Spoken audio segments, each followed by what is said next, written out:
Okay, I'll open the meeting. Really? Okay, time to pay attention. Okay. All right. So I guess we'll start the meeting with the minutes of the last meeting. Sure. Anybody care to make a motion? Or have you looked at them all? Everybody's happy with them or no?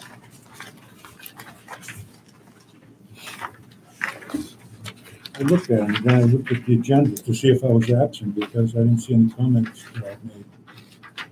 But we'll catch up next time. Anything you want to add in right now? Or not? Oh, no, I think it was televised, so we have everything that is spoken relative to the members.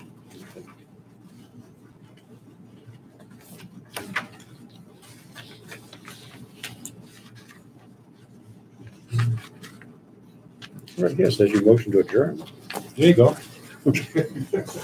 Always the first at that.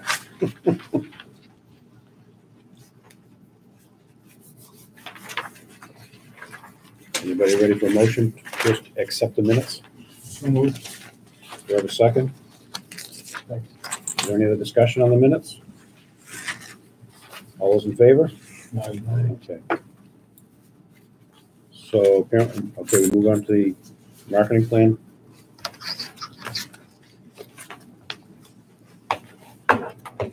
Well, we got I'll start it off, we got a couple emails one from Rob Angel, couldn't be here. This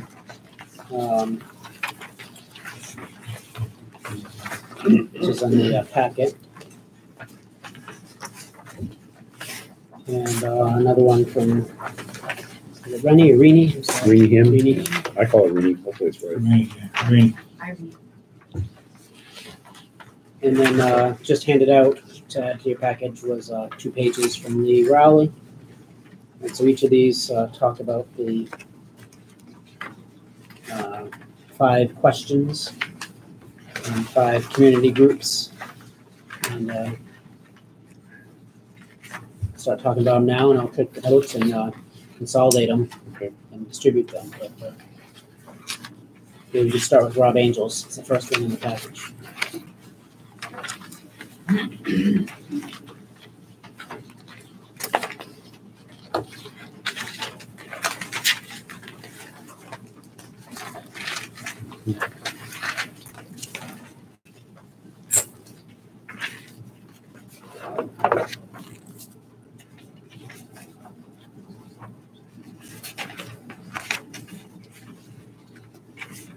I guess the idea here is, Dave, correct me if I'm wrong, but the primary goal here is to generate these into frequently asked questions, as well as background information for various questions. But yeah, I mean, my suggestion, maybe to make it move along most quickly, would be, if people had brought them and had them written down, or if you want to submit them in an email form or something to Rich, you can aggregate them all.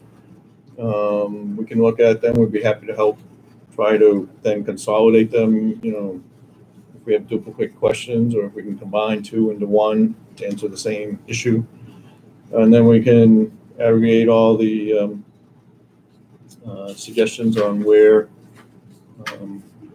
you need to do outreach to and how you might do that outreach, which was the other request. My good friend Mr. Durkin here resurrected the, how many was it? 43. 43 frequently asked questions that we had generated way back. I'm sure some of those apply. We can go back and pull out ones that, if they're not part of the new group questions, but we think may still apply because a lot of those were educational. So they probably apply today. That might be the best thing to do, but it's up to you. well, I just got I know you got them from William. Rennie's when I was out last week sick. Just got Rob's this afternoon, and just got one from. And that's Tom Roach going around. Okay, great. So we got Tom's and we got Lee's just this evening. So I can definitely put them together, but I thought maybe I'd take a quick look. If there's any one in particular that anybody wants to talk about, I'll start with Rob's and see if they're on anybody else's list. If there's anything here that, Yeah, read through them and see if other people generate. anything here that has a specific interest to anybody. So Rob's were, will Selectmen back the plan and outreach? What will really happen if Yarmouth does nothing, again? When is the last date Route 28 will be redone by DOT? Is the sewer pipe in the current design of the Parkers River Bridge project? And will administration and selectmen decide on finance plan or administration and finance? And so to that last one, I think that as a throwback to the last effort, that's what I think where that's, I haven't talked to Rob, but just recalling that in 2016 effort, which I was a part of, the finance team was asked to do some projections and come up with a plan to submit to the town administrator, who then presented it to the selectmen, which I understand was different from the prior approach where the selectmen kind of talked about what they wanted to do. So I think that's that question. From Rini, we've got how much will it cost? That's not one of Rob's yet. Number two, with the dysfunction of, I'm quoting here, with the dysfunction of the DY school district, why would we want to partner with Dennis or any other town on wastewater?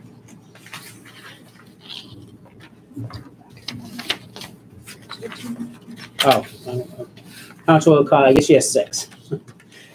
Her number one was, will this bring in more development and traffic?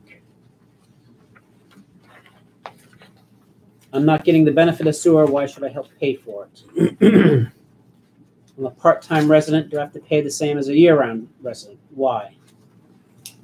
I'm a renter. How does this affect me? Excuse me. So I'm going to stop there for a moment. And, I guess read Rennie's email when I got it. I think the obvious one is how much will it cost me, and then there's other ones seem to be offshoots of that, right? If I'm a renter or if I'm a homeowner or if I'm not connecting to the sewer, all kind of have to do with how much will it cost. Yeah, I think unfortunately when the selectmen speak, they always say the taxpayer. And you have to recognize that the renters are also taxpayers in an indirect way. You know, their rents are affected by things like property taxes. Absolutely. So, I think they need to start thinking about that differently. You know, everybody's a taxpayer through their rent or through their mortgage. I mean, you know, whether they're ownership or rental. And I think, like everybody else, and the same questions came, I think, torpedoed last time, is the cost. We can ask all the other questions. It's going to come down to the cost, I think, and why are certain people in and some people out. Things like that, you know. Personally, I think one of the things that we need to do is have people understand why phase 1 isn't just phase 1. You know, it's a pipe that carries several other phases in it. Because I'm sure one of the comments will be, if they want it, let them pay for it. But you can't burden the phase 1 users with all the costs of phase 1 because it's not just their phase. It just happens to be the trunk line for everything else to tie into, or most of the areas to tie into. I think so far, most of these questions, especially Rob's, have definitive answers. You know, what's the schedule on Route 28? Is, you know, so those are easy. Those might be good questions that we need to answer, but I think, you know, the staff here, we can put together the answers to those questions so far. Jeff, do you participate in MPO, or do you just participate in the other organization with the? Yeah, I participate in the other one. I'm currently the chair of that group. That's the JTC. It really just advises the MPO, but very important relative to timing of projects and, you know, making those recommendations. I do plan to go to the MPO meetings periodically, but I haven't been a regular attendee. But I have been for JTC, the Joint Transportation Committee. So at your level would probably be the time we would know if there was any change in the schedule. Oh, absolutely. And even before the MPO votes it. Or is there some reason we need to ask them if they, and I know because I was on the MPO, we had the bike path issue, and it has potential to really mess things up by moving them. But it'd be nice, I don't know if anybody thinks professionally that we need to ask for maybe a year's extension or not. I prefer not to, but the sooner the better on all this. Well, I think But it's I just an don't know if there's ongoing any reason why dialogue. the state would want to postpone it. Have you heard anything like that?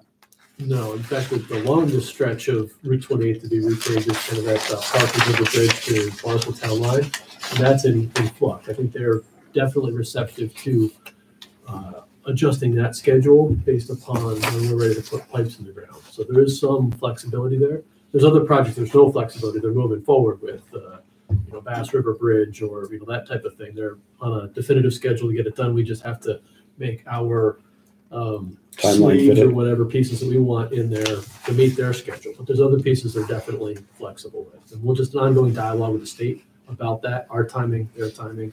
So is the east side of Parkers River to Bass River also included right now, or is that No, that's not, misinformation? that's not in a current project right now. Okay. But there's certain pieces of it there are. The intersection at Route 28 at Old Main at North Main, Main, right, yeah. That's a relatively short section, maybe 800 feet or 1,000 feet, either end there. But the rest of that stretch is not considered for reconstruction at this time of the state.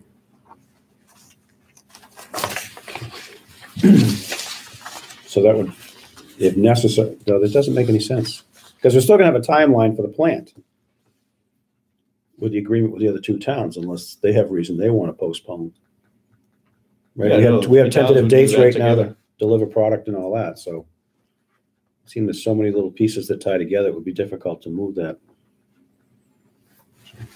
But I guess we can work on a better answer for that as we go forward. Well, and some of that is multi-year out. I mean, just that transportation improvement plan that the MPO Right, advances, that's a 5-year plan. So if we get something in that plan at the very out year, it'll be after the schedule we're talking about for at least the first phase of implementation in Yarmouth and in Dennis. So but obviously unless we end up with a deal with Barnstable, sewering, say, Parkers River West isn't gonna be a benefit. Because if the product has to go east instead of west, then we obviously need to finish the pipe all the way down 28. all the way down 28, right? Plus Old Main Street because of the fort, that's where the force main's gonna go. Right. Yeah. So there's two considerations: collection and enforcement. Right. Okay. So based on those 10 questions, Mr. Chairman, I think we have definitive answers on, or will, obviously the cost, Dave, CDM's working on that. That's in the works. But the rest of these, I think we have relatively definitive answers that we can put something together. I mean, regardless of whether they're the top 5 or not, I think we probably can respond to all of these questions, just so you have the information. But the couple that perhaps, maybe not tonight, but at some point it might warrant further discussion is Rob's number 1 and number 5, which are will the selectmen back the plan and outreach, and will the administration and selectmen decide on the finance plan, or will it be administration and finance?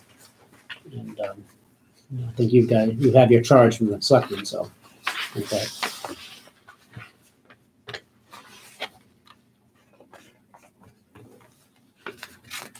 Yeah, a couple of my questions were probably related to how long before the system is active before I have to tie in? What if my system's in failure? What kind of relief can I get?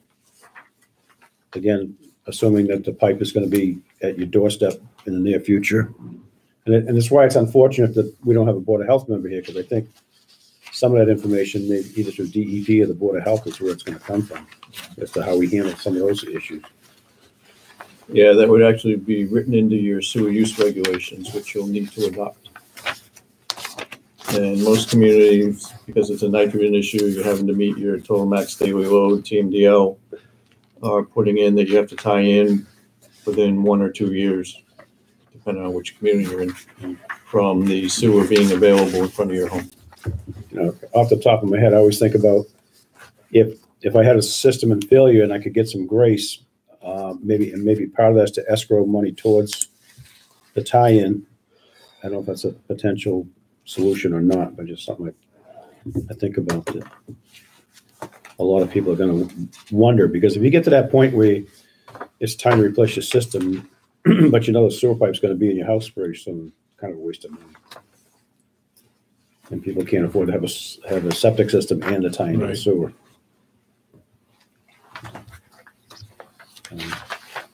on the list of people to meet with, obviously the business community.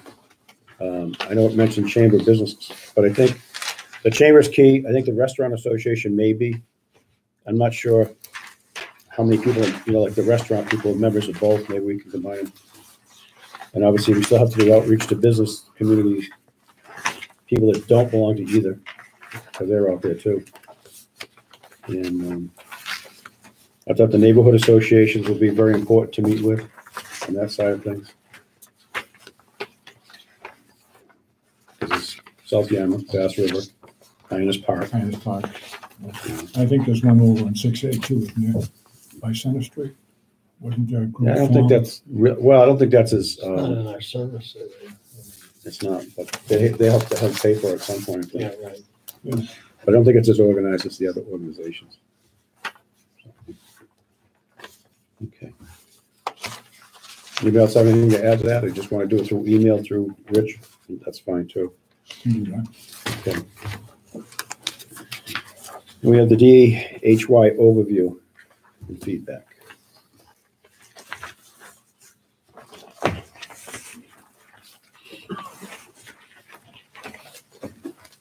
The presentation that I'll walk you through, I think the draft agreement was sent out to everybody. Just to refresh everyone's memory, there was a subgroup formed by each of the three towns, Dennis, Harwich, and Yarmouth, that has been meeting since June 2017. The three towns passed town meeting article authorizing their board of selectmen to file special legislation to allow the creation of a Clean Waters Community Partnership. That legislation was filed in September. It's currently pending in the legislature now.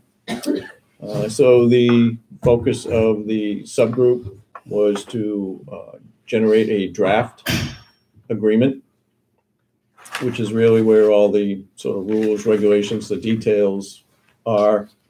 Special legislation just allows for the creation of the district. The agreement, which is required by the special legislation, is where all the details are. And that agreement will ultimately need to be approved by the town meeting in each of the three communities should the towns decide to put that forward and go forward with that approach. So where we are right now is that subgroup had issued a draft. I think it's dated November 5th. That was sent to the three towns to then get internal, so-called local input.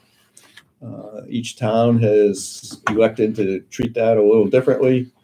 Yarmouth developed another smaller subgroup, which includes Kurt, two of your selectmen, and the chair of your finance committee. We've met with them 2 or 3 times.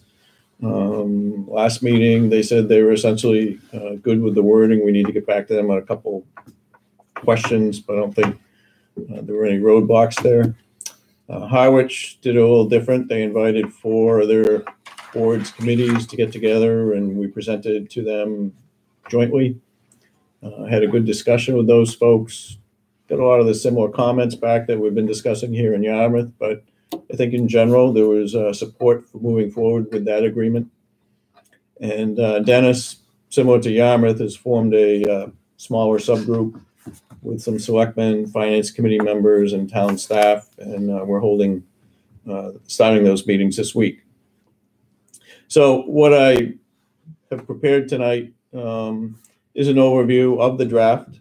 This is an agreement we've been using before groups or even with those subgroups on the local level, just to give them an idea of what's actually in the agreement, since the agreement is probably 20 pages of, like I said, detailed text wording for that. So this is intended to give a highlight of some of the main aspects that are in it and how we got there. So with that, I'll go through it. Feel free to ask me questions, or hopefully I'll answer a lot of the questions as we go through, and we can address any questions, comments at the end as well. The agreement is really just broken into 3 sections, and that's how the presentation is arranged. So it discusses some of the basic items, the governance of how the Clean Waters Community Partnership would be governed, and then how the cost sharing is put forth. Just to refresh memories of how the Clean Waters Partnership actually came about. You have your plan here in Yarmouth. This reflects the latest plan.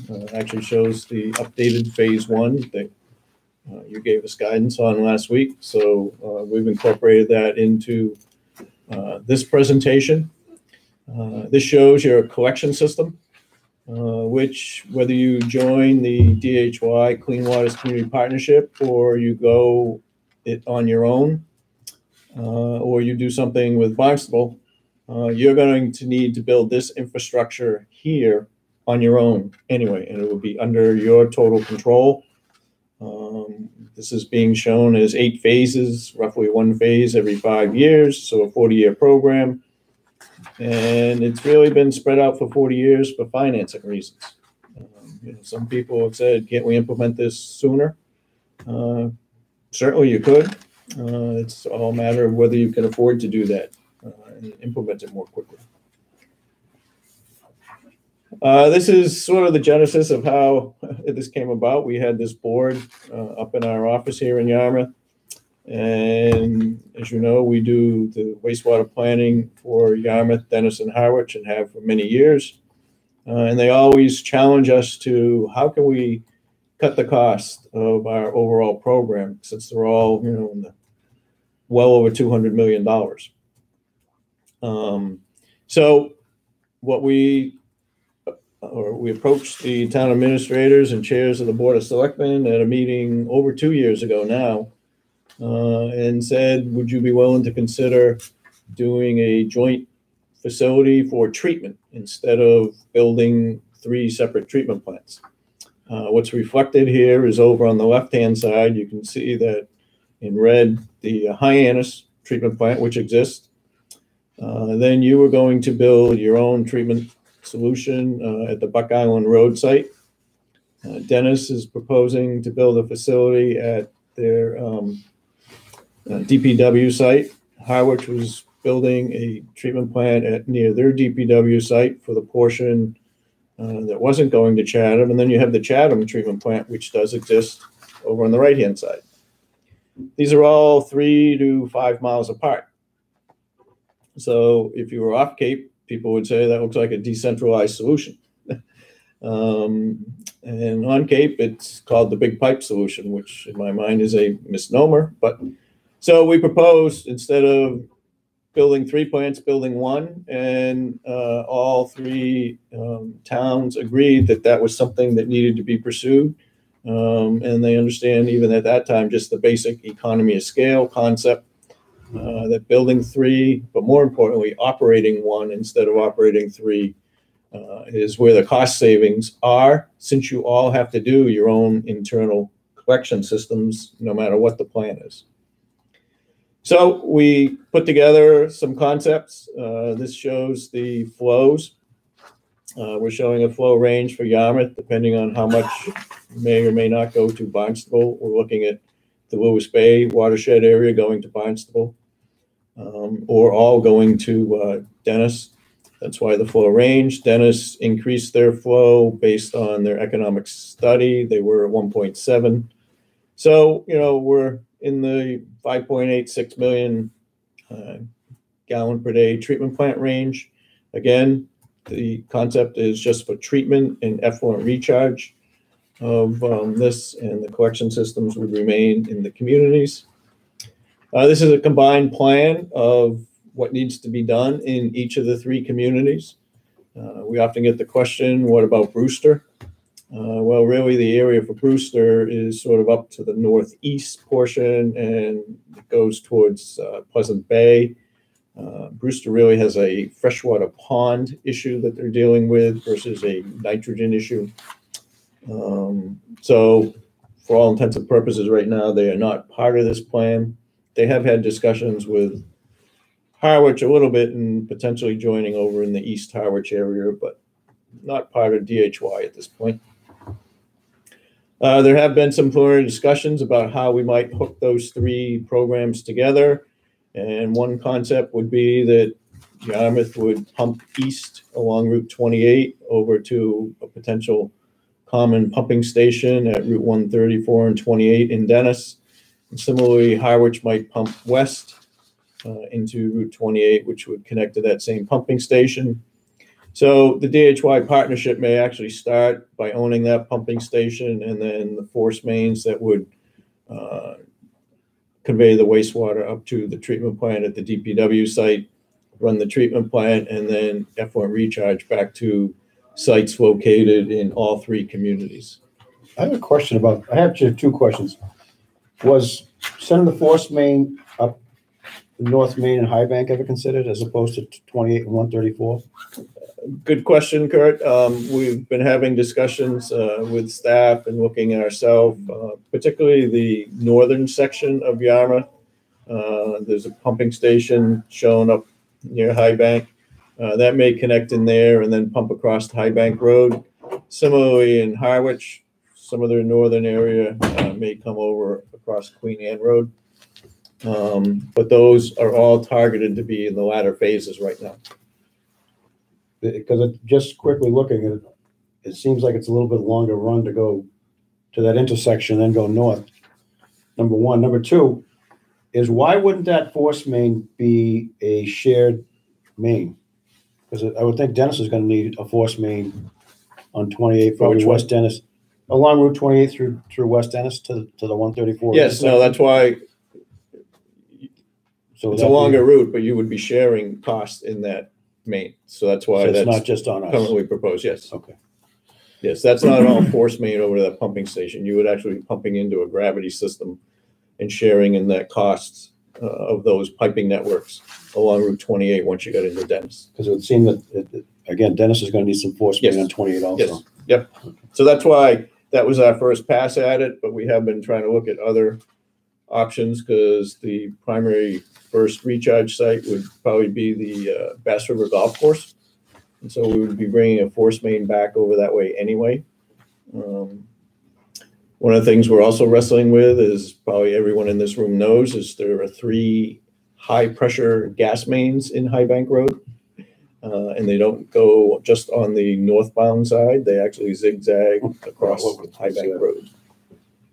So It looks like, did they just hang one off the side of the bridge on High Bank?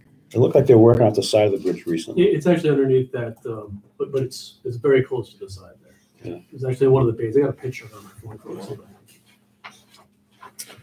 phone. So this just summarizes some of the things we spoke about. Again, confirming what could be part of the DHY Clean Waters Community Partnership, and shows the 6 effluent recharge sites that have been identified, again, in all 3 communities. This is a concept plan of where the treatment plant would be. This is actually the Dennis only. It's larger for the DHY. We're looking to update that site plan. This is the schedule that we have been working off of. As gave an overview, we're in the individual subgroups reviewing the draft agreement. So the November, December timeframe. The next regional subgroup meeting is December 21st. They will review the comments that have come back from the individual towns, make decisions on revisions to that, and then decide whether the next step is to have a community meeting where they invite people from all 3 towns to it to put forth the agreement, or whether they just want to go back and have individual meetings or what. So that's a little bit open, and then ultimately decide whether, based on that input, whether the selectmen want to put an article up to move forward with this process and bring it to the May town meetings, or some other time frame for that. The state grant that Yarmouth is actually the host for, but it's for evaluating the DHY Clean Waters Community Partnership, ends in late May, early June. And that's also the grant we're using to evaluate Barnstable and Yarmouth options as well. So that does run out in that time frame. What happens after June? Are we on our own? Do we have a chance for some other grant money? Or has anybody explored that yet? I'm not familiar with other grant opportunities for that at this point, but that grant does run out. I know Yarmouth and Dennis all have articles that they're putting forth for town meeting just for additional wastewater services. So you theoretically could use that if there was a delay to a fall town meeting. In the preliminary discussions we've had on the budget, Jeff, correct me if I'm wrong, but I think we have over 200,000 Right. out of free cash for water resource planning. As an article. One of the questions that had come up, so we've added this in, is how did we end up with the governance structure that has been put forth and selected? There were 4 options evaluated, and it included just doing intermunicipal agreements, which would require, under this scenario, Dennis to build the plant, and then sign intermunicipal agreements with Yarmouth and Harwich.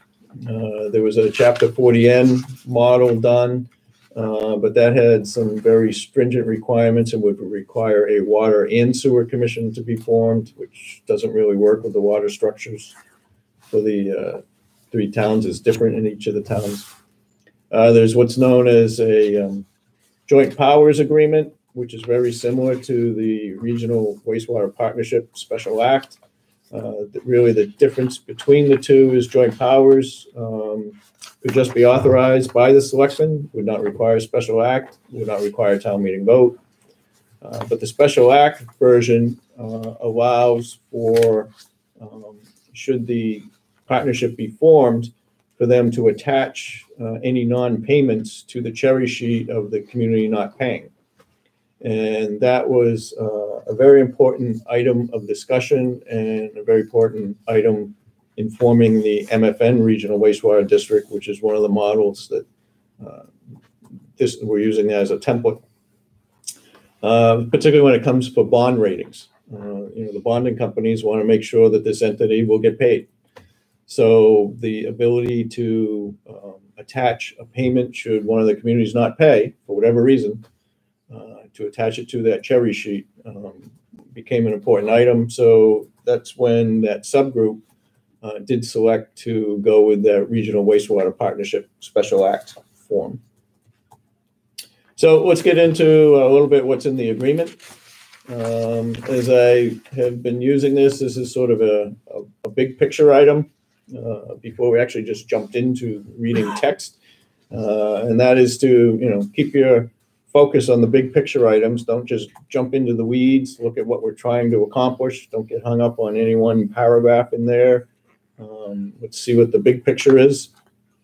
I think everybody can agree the economy of scale of 1 treatment plant versus 3 is worth pursuing. I sort of took one of the tenets that Governor Baker was pushing at the One Cape Summit, and that is focus on the 90% of what you can all agree to. Don't focus on the 10% that you may never agree upon, which is probably a good thing in life anyway.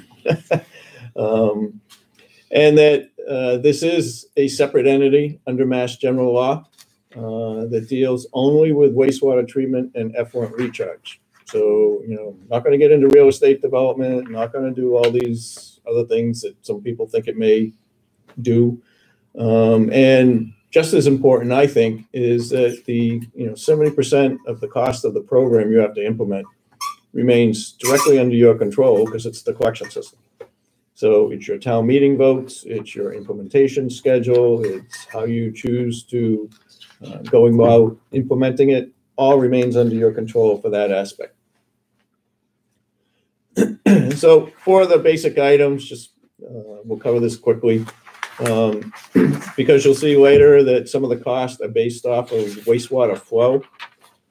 All the flow leaving either of the communities will be measured, be metered.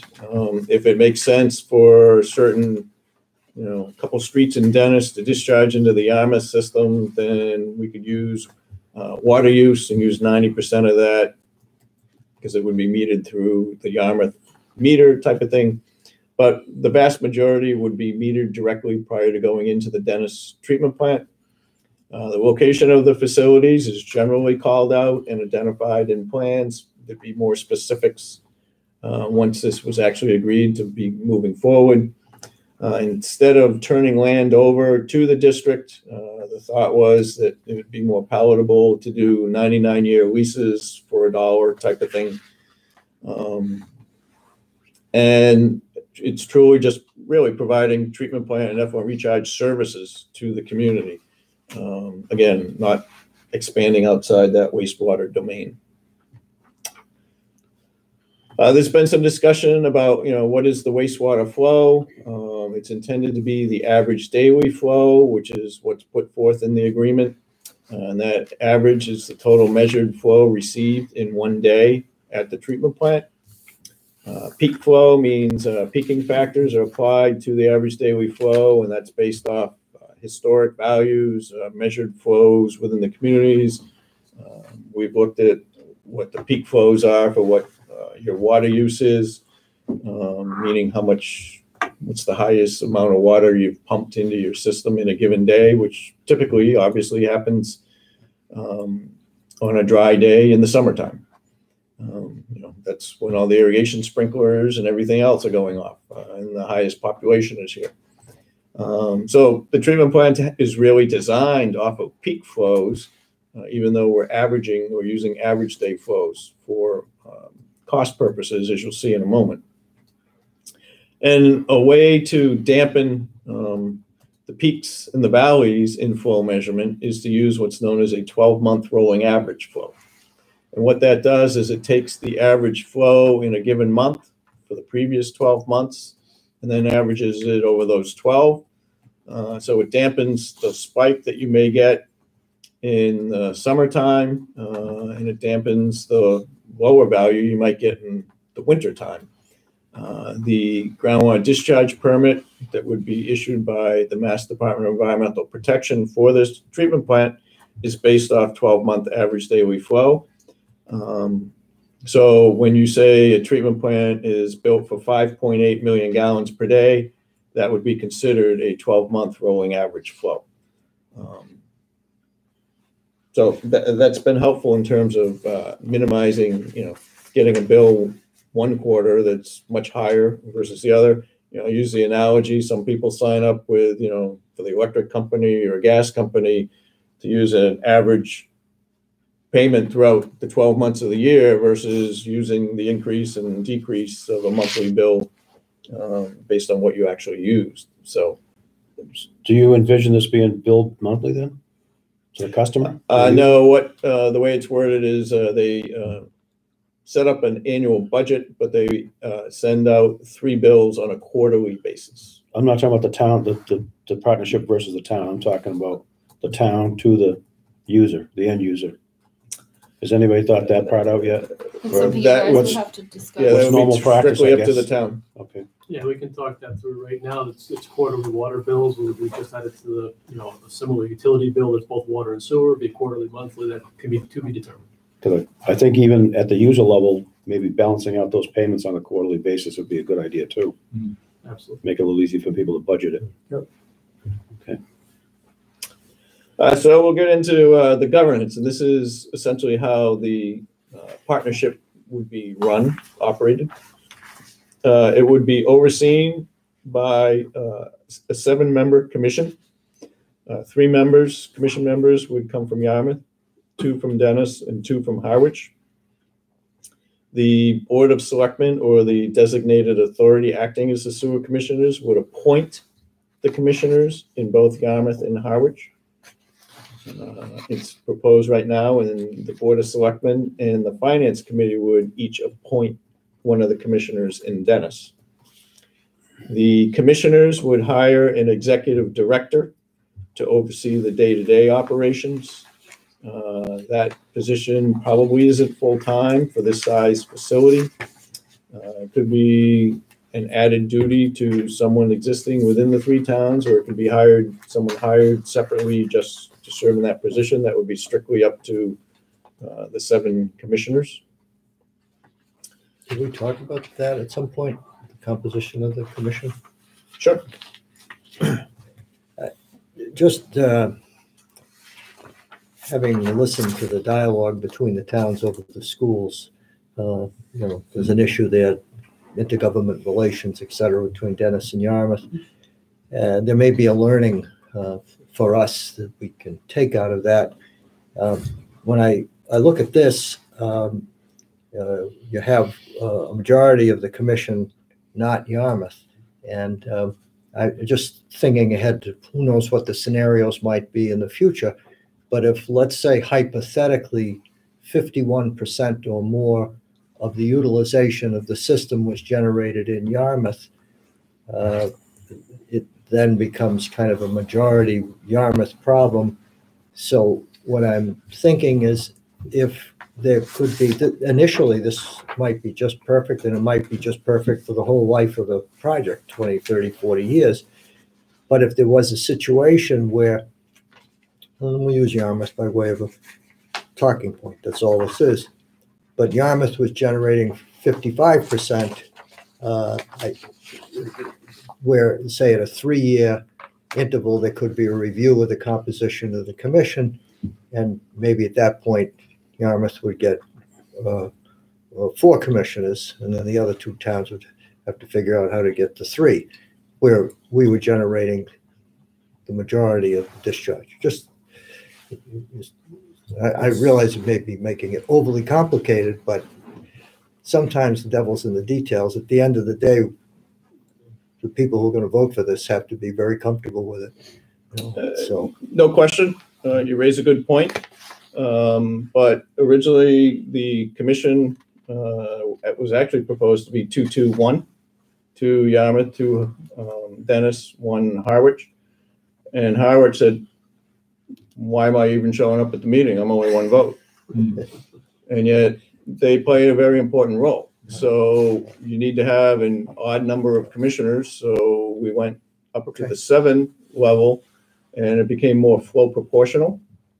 But actually the Dennis folks, to flip the coin, are saying, we only have 2 and we have the treatment plant. So, each side is going to sit there. So that's why I put my first slide up of keep focused on the big picture. Because if you get stuck on just that one paragraph of commission makeup, you're going to lose the rest of the agreement. So I think we all understand a good agreement that everyone is going to endorse is not going to get you everything you want.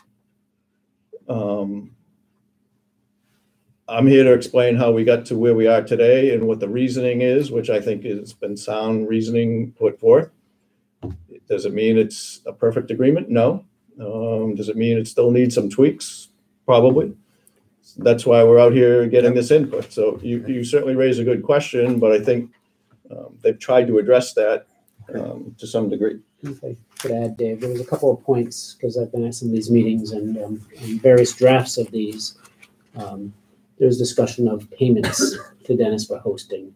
And that's not the case in the current draft because of partially this arrangement as representation. And the other issue is, and I bring it up because it's also one of Rennie's pertinent questions about, when she says, given the dysfunction with the DUI school district, why would we partner with anybody else? And so unlike the regional school district, where there is not an easy way to get out of that situation, it's very expensive and takes a very long time, and you need the permission of the other participant, which makes it almost impossible. At the end of this agreement, we've been going back and forth of this DHY subcommittee about the withdrawal provisions. And I'm not sure where it stands, but I know in the latest draft that it had been amended that basically, if a member wanted out at the end of the 20 years, 15 years, essentially the first phases, it could get out. It would, and you would know what your costs were associated with that by and large. And, you'd have to provide for what your plan was to get out, but it would be your decision, not incumbent upon anybody else. So to me, at the end of the day, that was kind of the catch-all. You might not have a perfect agreement, and you might not like it, and it might not end up working out exactly as everybody planned, but there are provisions within this agreement to amend it from time to time, and at the end of the 15 years or periodically thereafter, you have the opportunity to get out. And you can't just decide you're gonna get out. You need to find a customer to buy your share too at the same time, so. That's not required at this point, but there's actually a slide later on that we'll get to that. So, I know that was part of the discussion, I thought. no, it was, and we'll talk about that when we get there. As part of the discussion over appointed versus elected, which I think 90% of the people agree it should not be an elected position, we defined who could be appointed a commissioner. And so it specifically states it could be the town administrator, the DPW director, wastewater superintendent or equivalent, a sewer commissioner, member of the board of selectmen, member of the finance committee, or a qualified town resident. With the goal being, that this is, quote, a professional board that's putting forth the goals and ideals of the community, even though those 7 commissioners are charged with overseeing the DHY partnership. They would be 3-year rotating terms, and there is a provision in there that a commissioner can be removed by their appointing authority if need be. There are quorums listed in there for different issues, but for non-financial issues, it requires 4 commissioners be present for that meeting before any votes can be taken, and one of them has to represent each of the 3 communities. For financial issues over $30,000, requires 5 commissioners to be present, so more than just the basic majority. And again, a representative from each community, and is sort of one of the operating rules, day-to-day stuff. Executive director has the authority to act on financial matters less than $30,000. Because typically what you'll find is the commissioners will meet on a monthly basis. There are programmed agreement reviews. So, if something does change, 10 years down the road or what have you, there is to be a formal review of the agreement initially after 5 years, and then a minimum every 10 years after that. And it requires a formal report to be produced and distributed to each of the towns. So whether it's the commissioners doing it or internally, or they hire someone to do that review, there actually is a document that's produced and sent out to the 3 towns evaluating what was evaluated and what the decisions were made.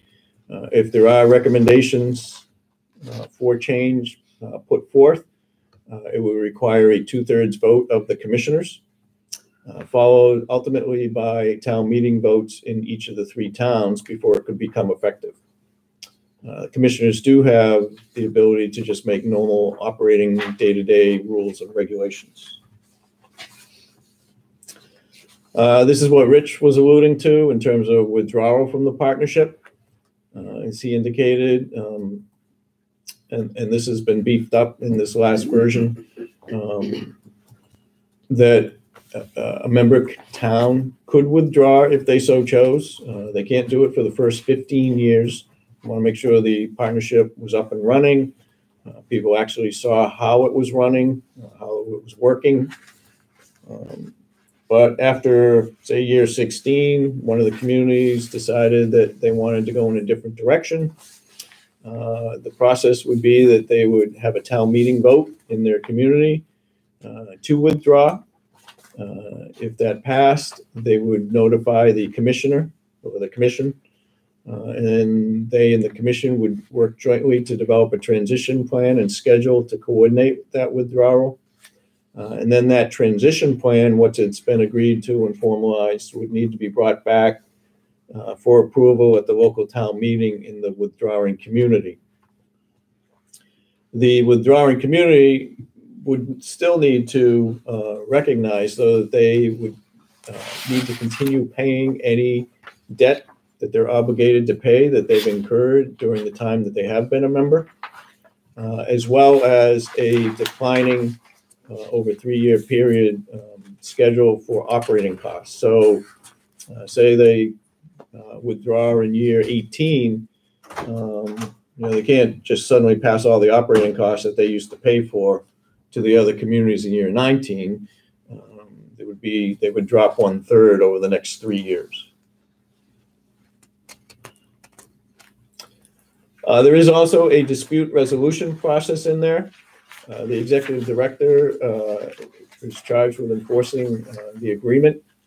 So anyone has a question or brings a issue to the commission, the executive director would make the first determination. If the party felt they were still aggrieved and didn't agree with it, then they could request that it be heard before the commissioners.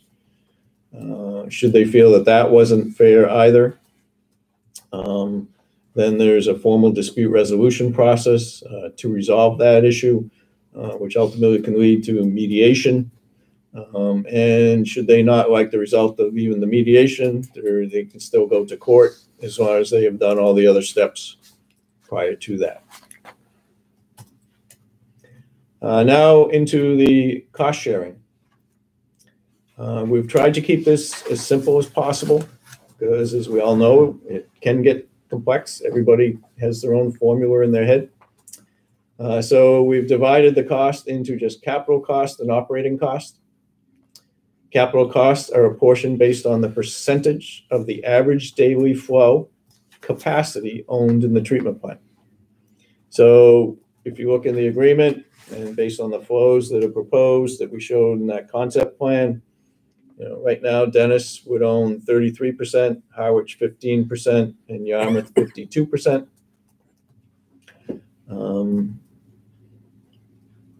The operating costs have been divided into two components. Semi-fixed costs, which are really, and the reason we call them semi-fixed, they essentially are fixed, but those costs would be apportioned based on the percentage of the average daily capacity owned in the treatment plant. So distributed the same way the capital costs are. And the example for that is, staff or overhead. Say it takes 8 staff to run this treatment plant.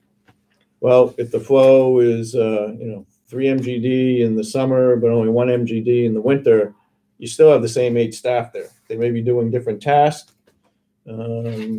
in the summer and the winter, but you still got the 8 staff and the benefits and all the other things they bring. So we consider them essentially to be a fixed cost. We've then, through looking at historic values of multiple treatment plants, using the MFN model as well, divided out 3 other components to be what we refer to as flow variable cost. And this is where the costs are apportioned based on the percentage of the actual wastewater flow, again metered, that is sent to the treatment plant from a specific community. And the 3 components are electricity, chemical use, and solids disposal.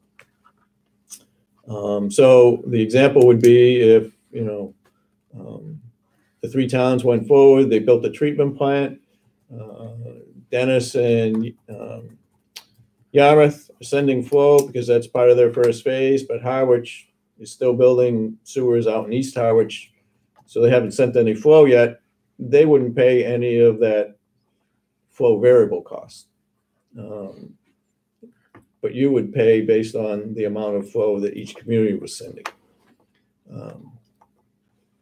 The other component to bring up is that these costs are not subject to Prop 2.5 being a separate entity. And that's in part because being such a small budget overall speaking, if they get hit with those 8 staff and their healthcare goes up by 15% in a year and the chemical costs go up, 25%, they're not going to be able to stay under Prop 2.5, and they have to meet a Mass Department of Environmental Protection permit. So as you heard, if you were at the MFN discussion, their budgets have ranged anywhere from 3 to 5% in their 4-year history. And again, that's where, having professional appointed commissioners there to oversee the budget, they're not there looking just to raise money. They're there to keep the budget down, but they understand they need to manage it to meet the permits. This is where we've tried to put a lot more transparency in as well, much more detailed than the MFN template. And we've actually modeled this after one of the regional school budget processes here on the Cape. The budget process requires the commission to adopt a draft budget by November 1st for the next fiscal year by a majority vote and distribute it out to the 3 communities. When I say we're talking about the next year's draft fiscal budget, it also is dovetailed in with, they also have to do a 5-year look-ahead budget, sort of a capital improvement plan type of thing. So that, you're not going to run up and see a draft fiscal year budget and be surprised that there's a big capital expense there, say the expansion of the treatment plant for the next phase type of thing. You would have seen that coming in the 5-year look-ahead budget. But I'll focus on fiscal, but just keep in mind it also applies to the 5-year budget. So the commission then sends it out to the communities, and the communities can request that the commission come and make a presentation to their selectmen, finance committees, whoever it may be, to explain their draft budget and how that was developed. Residents can come and ask their questions, so it's truly an open type meeting to get input. That process would occur November, December. They would take all that information and feedback back, look at the budget, make any appropriate revisions to it, and then they need to adopt by January 15th by a 2/3 vote of the commissioners, so a little bit higher bar to be adopted by the commissioners and then sent back out to the towns at that point, so that by February 1st, they know what they're budgeting and what is in their cost recovery plan. And then again, the commissioner issues bills to the member towns on a quarterly schedule. So again, they're issuing just 3 bills. And if for whatever reason, one of the towns elects not to pay one of those bills, they do have the ability to attach that to the cherry sheet so that they do get paid. So those are the highlights of what's in the agreement. Certainly be interested in your thoughts or comments. There's been a lot of thought and input that's gone into this. I think some of the revisions actually made just prior to this version being distributed has actually made it even a better agreement. A lot of those revisions are not in the MFN agreement, which, as you heard if you went to that meeting, has been working very well since 2014. But I think, and we've always said this needed to be customized to these 3 communities that we're dealing with. You can't just take an agreement off the shelf and apply it. We need to customize it. But I think, there were some people who have come on to the subgroup who may not have been supporters on the day they were assigned to the subgroup. But I think as they have understood this process, gotten into the agreement, made some of their comments, which is why some of these transparency type issues, ability to get more public input has been put into the document, that it truly has become a more solid document. So, comments? I guess my comment would be, I don't know how any committee members feel about what they know about this so far. Is there a place to look up the agreement draft right now or not? Yeah, didn't we send it out to everybody? I think it was You all sent have it, okay. a few weeks ago, but we can always resend I it. thought we No, sent it that's right fine. after So- the last meeting. My point was, if the committee members like to make a comment on it, pro or con, I know there's another meeting towards the end of this month, so it might be a good time to incorporate those into the next discussion that's had on this. And then I don't know if anybody would care if we make a recommendation up or down at some point in the near future. Maybe somewhere by the beginning, somewhere in January, we do that. Well, there will be a town meeting article either in May or in the fall, most likely. And so the town meeting will be looking for a recommendation from someone. So probably would not be that idea to make your feelings known to the selectmen as you update them. So if anybody has any comments, you could forward those to Rich, and then we'll move them through to the next I'm not sure as a subgroup we're meeting again, but I know the bigger group is meeting. I think the third Friday. Yes, the 21st. Did you say that? Correct, that's Which the I- draft agreement that you have there. So that is, Agreement establishing the DHY Yep. Clean Waters Community Partnership. This draft is dated, track changes is on the 14th of November. okay. So what we, We'll resend out the latest just to be sure that everyone has it. Because Norm had some comments. Were those incorporated yet or not?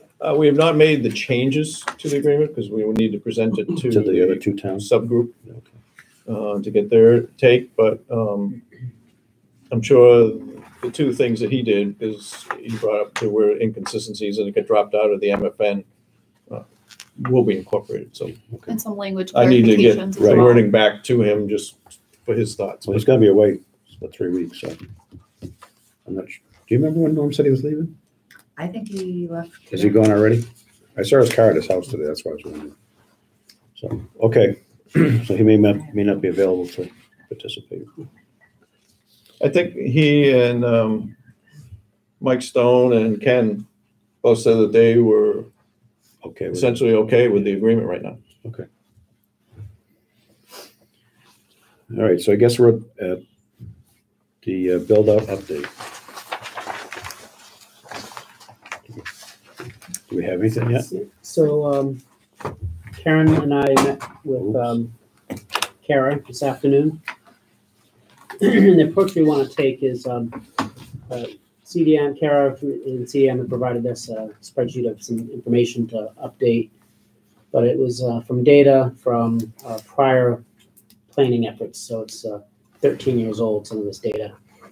And so I've already undertaken, and hopefully I just confirmed after our meeting, by the end of next week or 2 weeks tops, that we should have the ability to extract a large amount of various data elements that we all will need in the planning effort from our live systems, so that we can use the latest data to do some of this. And we talked about how we can match up some of the things that they have with some of the things that we have by using those extracts. So within the next couple of weeks, we'll be able to use the most latest current data. And so that's important because we have to do build out flows for the entire town. But we need to know, for example, what's the water usage for each of these parcels, what's the zone underlying zoning, or what's the overlay district that they may be in. And so once we establish that, we can also provide for additions or surplus that we want to have on hand to get to what the build out might be. And so we have a data issue that we resolved this afternoon that we think in the next. Yep, we each have some Several homework days. assignments to get back to each other on specific data. And then Karen was gonna look specifically into some of the economic area or village So areas. does everybody understand what kind of the build-out analysis is? Because it's just to make sure everybody's on one page, we'll look at basically each parcel in town, but we're gonna concentrate on the commercial areas. And within the commercial areas, more specifically, the hotel motel overlay districts on Route 28 and South Shore Drive, as well as the Village Centers Overlay District, which runs roughly from the Dunkin' Donuts down to Parker's River. Those are the areas where we have the biggest zoning incentives in place to encourage development. So we'll look at those internally and make our best guess, basically, about what could happen to each of the parcels. So in a hotel where we have maybe an outdated motel, what could happen? Well, it could be apartments, or it could be a more modern, maybe not, or it could be a more modern hotel with how many rooms could you fit? Or we might be able to have more restaurants. That's something that we are really hindered with because of septic. So that's what we will be doing with the kind of new and improved data. And it'll take a little bit of time, but I think we can plow through it. And then once we have the final revised build out numbers, we can finalize the costs. And bring that to the cost recovery program that we'll be discussing too. And that's kind of the next update is on the financing plan. I've spent a little bit of time on it. I presented a draft of how it might look a couple weeks, meeting or two ago.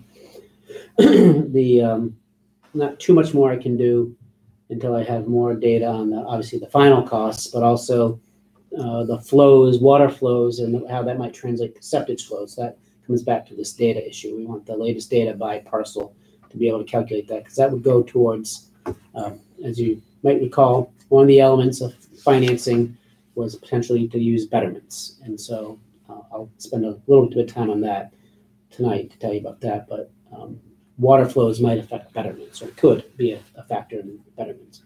So I need that to finalize that piece.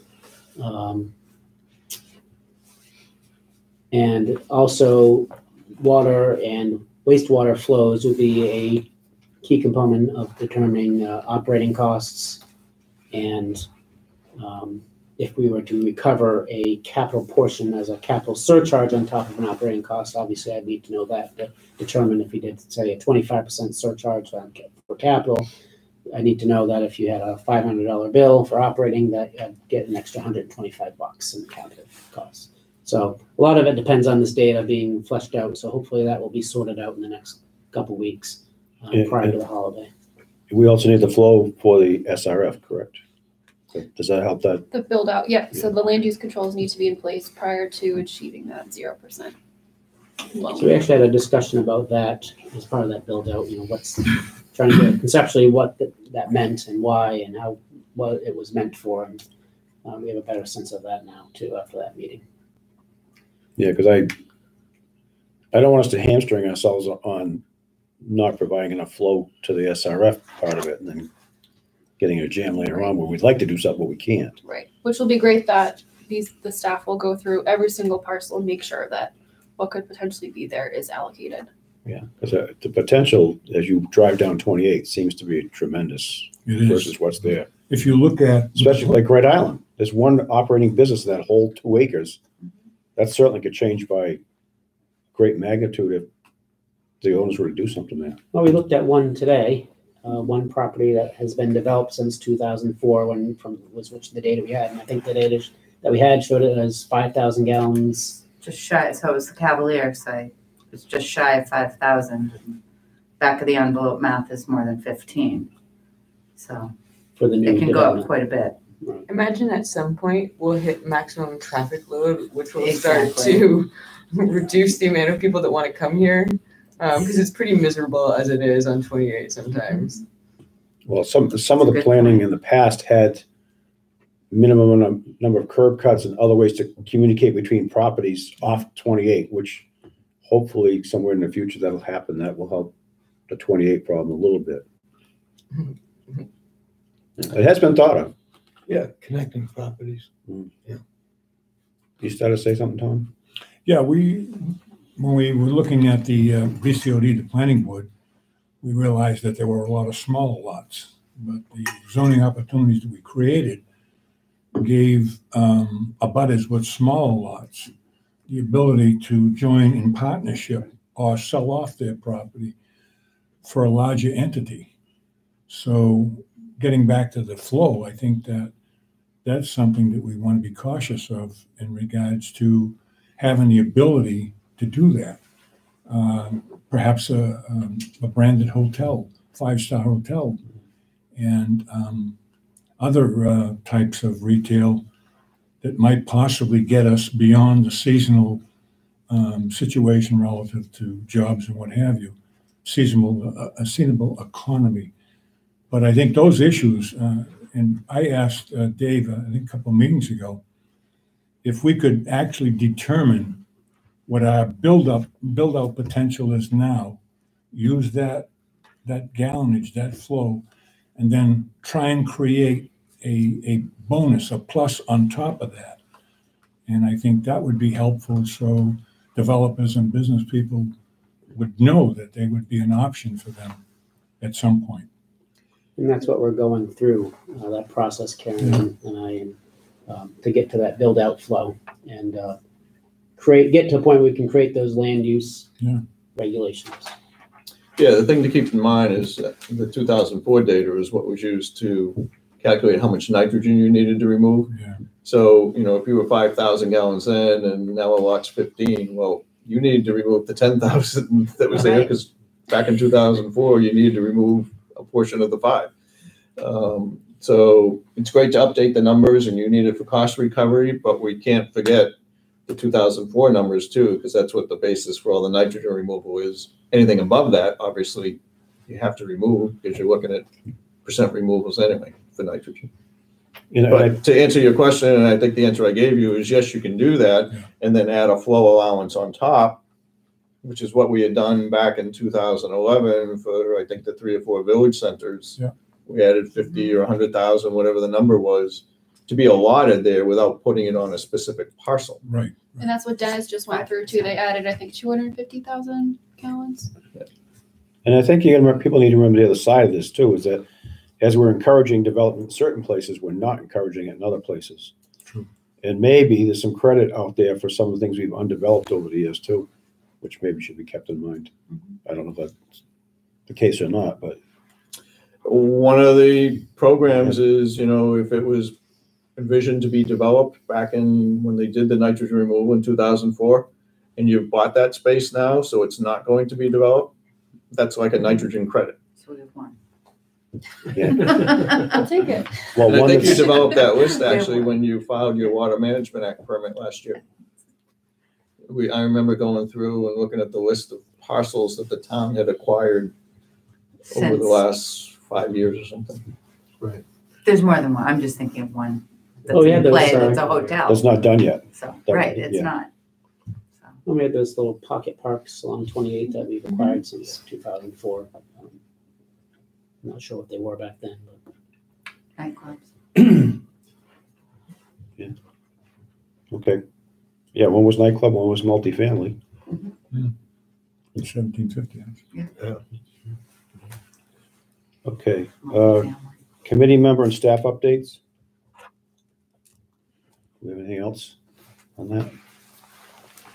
Well, Rich, did you want to talk about cost recovery a little bit? yeah, I guess just a preview of what I'll bring to the table. I won't have a full financing plan for next meeting most likely, but what I probably will want to talk about is the philosophy on betterments and a couple of issues related to that. I think there would be a good opportunity to focus on some specifics.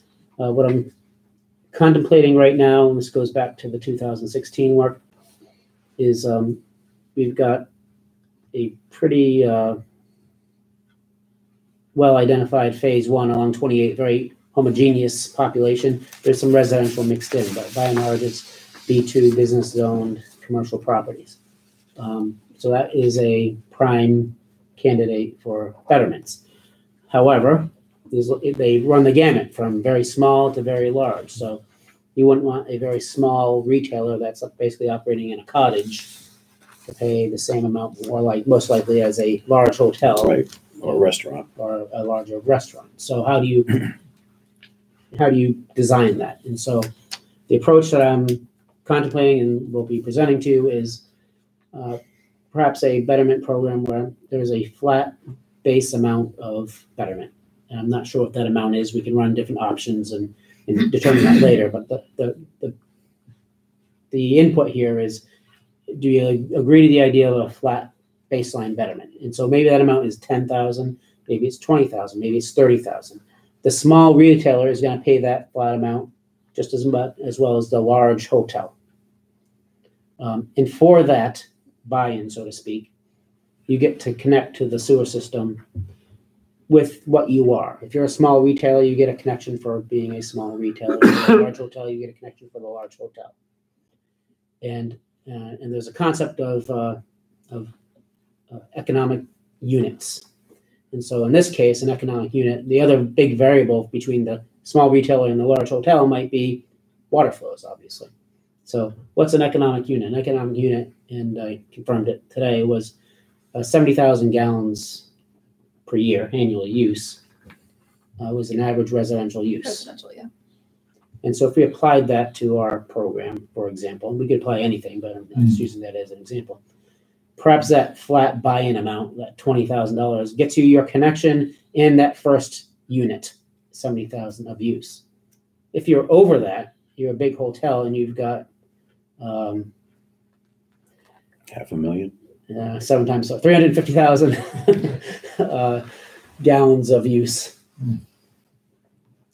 Then you're going to pay a betterment based on having 4 additional units.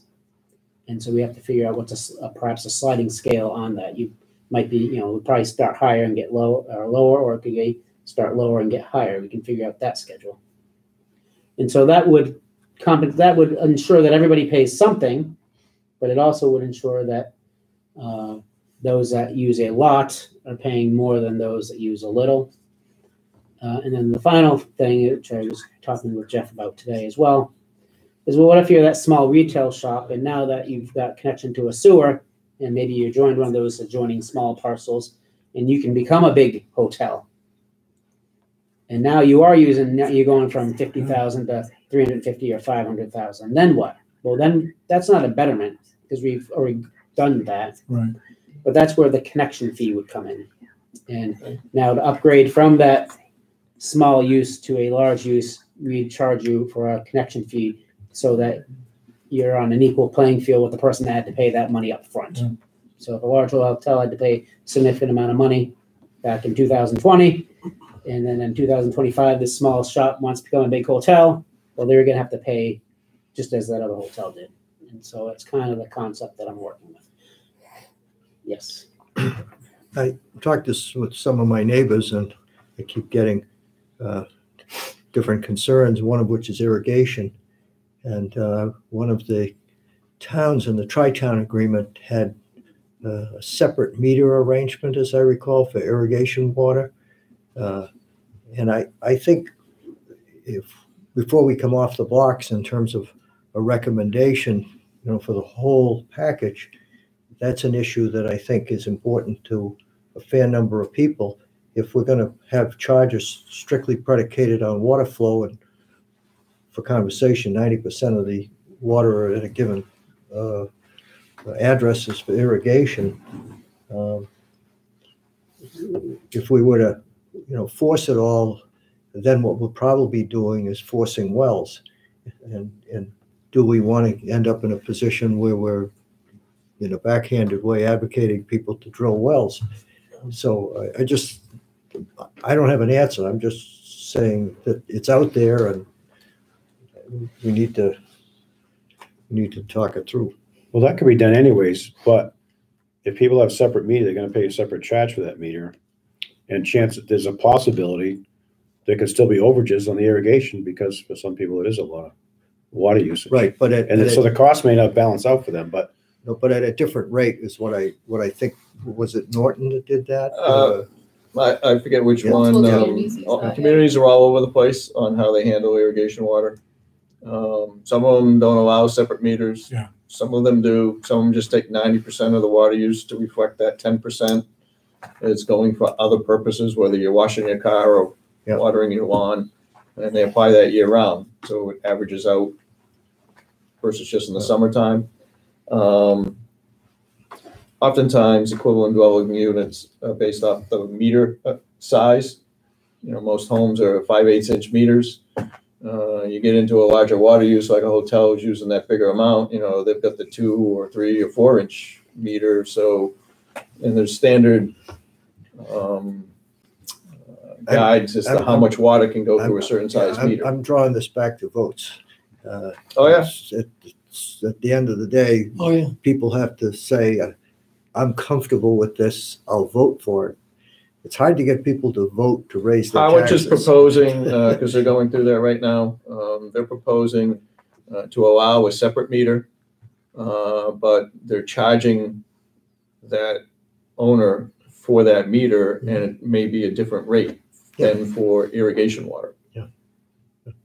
I don't have an answer, I just know it's an issue, and I think it'd be good to Is that look one of at. the questions you submitted? It could be. You should add it. You should add it. It's gonna be out there. Number 6. I wrote out my questions, so See, I bet that's one of them. it will be. It will be. I'll put it on as irrigation question, The Very other, common question. so we can, I think the main issue is it perceived as being fair? yes. And I think that's what we should strive for.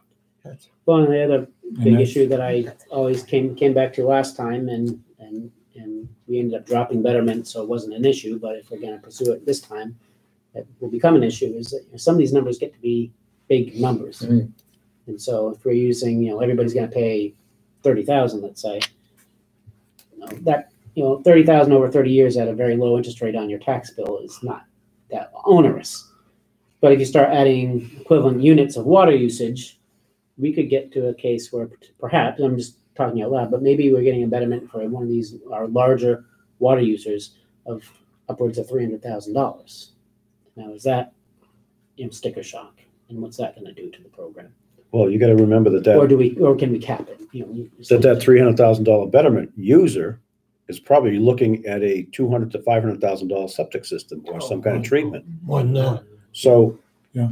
because I know of examples of a restaurant that spent over $200,000 and a motel that spent over $200,000. There's a motel being remodeled right now that I imagine put very serious money in the ground. I don't know what that number Dakota is. Properties to Cavalier, 750,000. Right. Yes. There's another example. And then the other issue that I'm So to contemplating. give the town $300,000 is a bargain. That's not covering the maintenance either. No, but even if you had your own system with a lifespan of, pick a number, 15 years, 20 years, plus the ongoing maintenance every year, you take that off the let's say a motel or restaurant owner, and now all they have to do is take care of the grease trap. It's a huge savings to that business owner. They'd be glad, I would think they'd be glad to buy in, especially Absolutely. since whatever they're gonna pay the town is probably cheaper than what they would pay in the market to borrow the money to do the same thing. Absolutely. So I wouldn't let something like a $300,000 number scare. Well, I'm gonna run the numbers and Anyway. I'll let you know what they are. Yeah. when we get It's them. really interesting to see the peak number. And then if we have to smooth it out somehow, I can come up with a plan to do that too. But the other issue, just to contemplate for next time is, especially along South Shore Drive, we've got an area that's got some hotels and some commercial use, right? And that's quite clear in our betterment plan how that'd be treated. But there in the middle there, you got some residential units and some condos, I believe. Duplexes. And I'm not sure how we might treat those. And maybe the easiest thing is if you're business zoned, you're in the betterment, and if you're residential, you're not. Or maybe we want to hit up the residential, but we can't have disparate treatment. If we're gonna have a betterment, we gotta have a consistent betterment. And maybe if we did the equivalent unit, with a low buy-in, that handles most of those residential, because they're all gonna be in the 70,000 per year. And I would think another question that might come up, because especially on Route 28, if we're talking about the phase one pipe is not really going to be used just by phase one, I don't think we need to overburden those particular people right now. So I think the other people that are coming in, whatever phases may tie into that main pipe of phase one, somehow that's where that other cost sharing goes into the other parts of the town as well. Right. Because if you just looked at whatever phase one costs and said, all right, we're gonna have the phase one users pay for 100% of that cost, we're gonna kill people and it's never gonna happen. Yeah. So I think we need to figure out what that ratio is of how much of this, let's say phase one's, we know the plant's 4 phases. So phase one would pay 25% of whether we think that number is, then figure out the cost sharing and the rest of that. And same thing with the pipe. I would think that's the fairest way to go. And I do think that even a betterment cost on residential is not bad as long as it's reasonable. Because again, we're saving them the cost of a septic system on their property. Especially when you get into some of these areas that have raised systems with pumps and they lose their front yard or their backyard. There's gotta be a huge benefit to not having that all on site to deal with. The only other update is as we were going through the meeting, I did put all these questions together and I'll be getting that email out to you for tomorrow. So you have all the questions and we can get to start to work on answering some of them as well. So. And of course, Tom provided the 2011 questions and We'll go for the 3 people if that's certainly be a worthwhile exercise to 5 people update those. on that side and 3 on this side. As you know, there was a wastewater implementation committee which was appointed by the selectmen on February 1st of 2011. Now I have passed, has everybody got one? Mhm. Yep. Okay. I passed these out because I think that it's necessary for us to take a look at something that has happened so that we don't duplicate unnecessarily. not just to recollect fond memories for Karen and Dave of the time that we spent together. It's called flashbacks. Yes, it is. Yes, yes. Gentle flashbacks, Karen. So I put the dates starting in February, and then I said there were 4 meetings in February, and they were more planning and organization things and meeting with interested parties within the administration. In March, again, 4. These were joint meetings with Barnstable. Dave had prepared outstanding set of slides and graphics that were being incorporated in the outreach presentations that were being made. In April, we had 5 meetings of the committee. We had 3 outreaches. In May, 2 outreaches. June, 5 meetings, and we finalized the frequently asked questions. Now, drawing from all the resources that we had contacted, we came out with 43 questions. And Dave, over the weekend, compiled these and edited them. And then I put my name on them. In July 4th, we went up to the Plymouth treatment plant, which was a very worthwhile visit, I felt. In August, we had 7 meetings, 3 outreach presentations. And in September, we went out again to speak with people, talked with people in the Board of Selectmen. Town meeting was held on September, and you know the outcome of that. I don't have to go over that. Excuse me. We made our outreach to the following groups, everybody from the town employees to various associations. We made these presentations at really 5 locations. We went to the Assembly Hall in DY High School. Of the attendees at the outreach presentation, I added up about 187 people came. Now, today, if you look at the number of registered voters in the town, there are 19,050. If you look at the town meeting participants who on the average are set to attend the town meeting, there are about 350. So with us having reached 187, and in order to pass something at the town meeting, you need 175. We were very successful because we talked with 11 more people than needed to pass.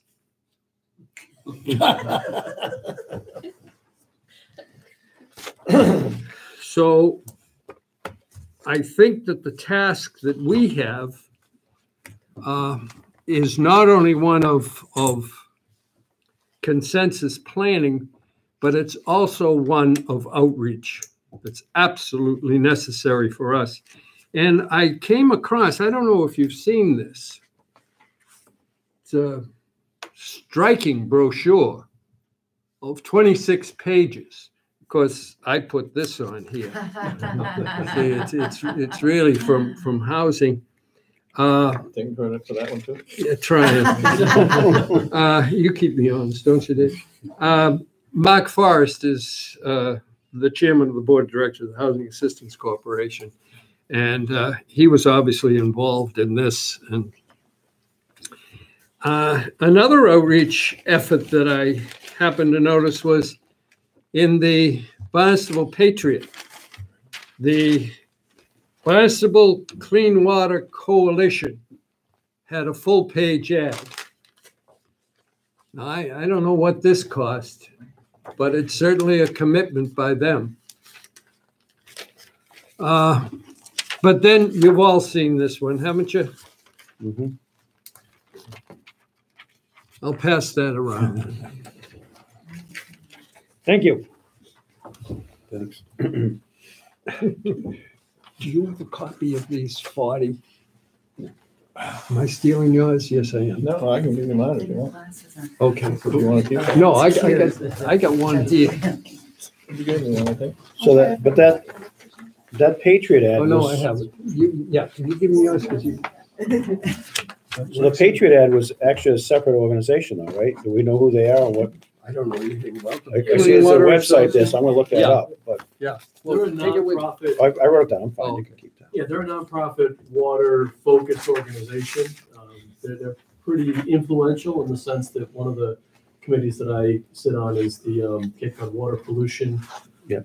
Collaborative, and they actually have a seat on that. So the county commissioners thought enough of them to appoint them to one of the seats there. Okay. And they used to be called the Three Bays Coalition. Oh, that's gonna be it. So they've expanded their mission to all of Barnstable, basically, but they're a pretty significant clean water coalition. They have a lot of money. Yeah, they They do. do a lot Where of do they get their fundraising. money? They used to be 3 bays. Okay, thank you. And you answered the As soon as she question. said that, it makes sense. Okay. But I don't think we have anything comparable to that here, Except ourselves. Huh? except, well, but we're actually a town committee, which is Oh. different. Would it be possible to get them to sign on to our entity? Well, that's what I'm curious about. Well, I mean, there's Friends of Bass River. Yeah. It's obviously just for Bass River.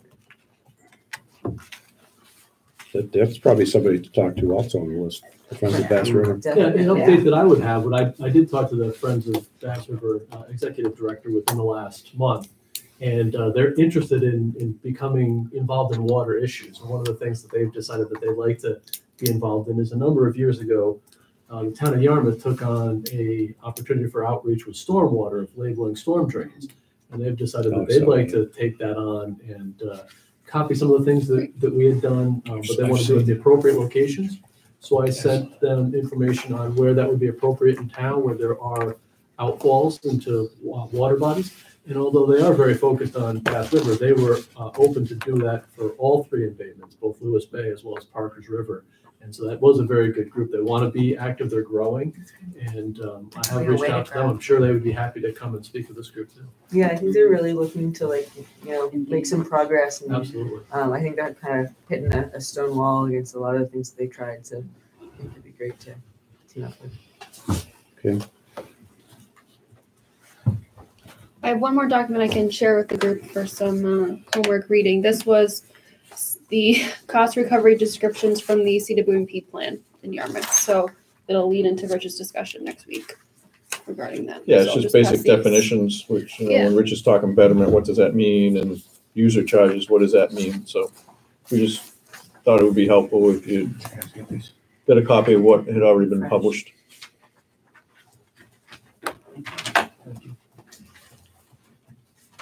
So back to Tom Durkin's point about outreach, I think we need to figure out when we feel like we're ready to start doing outreach. And I would imagine it's also got to start with the selectmen. We need to get their blessing on whatever we're going to say to everybody. Is it an unconditional blessing that we want from them?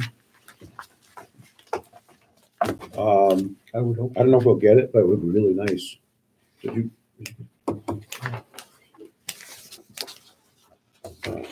But I don't think we're in a position to go speaking too much without the selectmen. Yeah. So we're gonna make sure they're first on the list of And I think Who we talk materials are really important to leave behind when you're speaking to people, Mhm. because that's a lot of information people remember.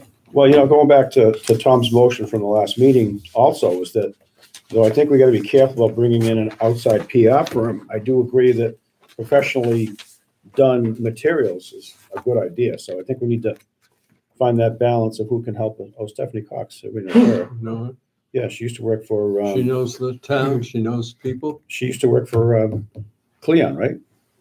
I think so. Was it Stephanie Cox? I think so. I think she worked for Cleon Turner when he was a state rep.